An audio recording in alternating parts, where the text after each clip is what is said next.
သွေးတိုးသမားတွေမစားတဲ့အစားအစာ၃မျိုးကိုသင်သိပါသလားအားလုံးပဲမင်္ဂလာပါဒီဗီဒီယိုလေးမှာတော့သွေးတိုးသမားတွေမစားတဲ့အစားအစာ၃မျိုးကိုကျန်းမာရေးဘုဒ္ဓတာအနေနဲ့ဝေမျှပေးသွားမှာဖြစ်ပါတယ်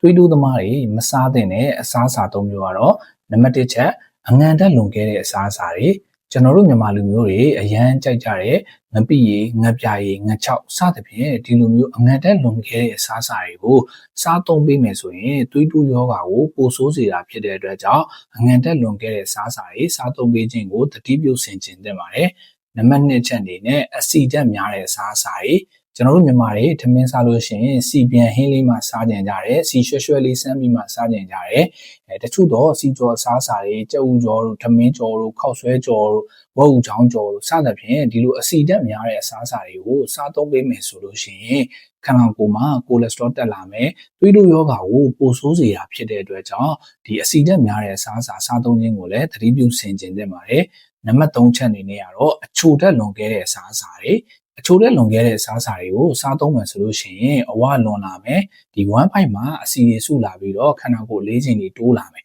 ဒါဆိုလို့ရှိရင်သွေးတိုးရောဂါကိုပိုဆိုးစေတာဖြစ်တဲ့အတွက်ကြောင့်အချိုဓာတ်လွန်ကဲတဲ့အစားအစာတွေစားသုံးခြင်းကိုလည်းရှောင်ကျဉ်ပေးသင့်ပါတယ်ကျွန်တော်အခုဝေမျှပေးခဲ့တဲ့အငံဓာတ်လွန်ကဲတဲ့အစားအစာတွေအဆီလွန်ကဲတဲ့အစားအစာတွေအချိုဓာတ်လွန်ကဲတဲ့အစားအစာ၃မျိုးကိုတတိပြုဆင်ခြင်ပေးဖို့အတွက်တိုက်တွန်းခြင်းပါတယ်ကျွန်တော်အခုဝေမျှပေးခဲ့တာလေးတွေကကိုယ့်အတွက်ဘုဒ္ဓတာတစ်ခုခုရတယ်အသိပညာတစ်ခုခုရတယ်လို့ထင်ရင် like လုပ်ခဲ့လို့ရပါတယ်အသေးပေးခဲ့လို့ရပါတယ်သိချင်တာတွေမေးချင်တာတွေရှိရင်လည်း comment မှာမေးခဲ့လို့ရပါတယ်နောက်လူတွေသိအောင်လည်းဝေမျှပေးခဲ့ကြပါဦးเนาะအားလုံးပဲကျန်းမာသောခန္ဓာချမ်းသာသောဘဝတွေကိုပိုင်ဆိုင်နိုင်ကြပါစေနောက်ဗီဒီယိုတွေမှာပြန်တွေ့ပါမယ်ကျေးဇူးပါ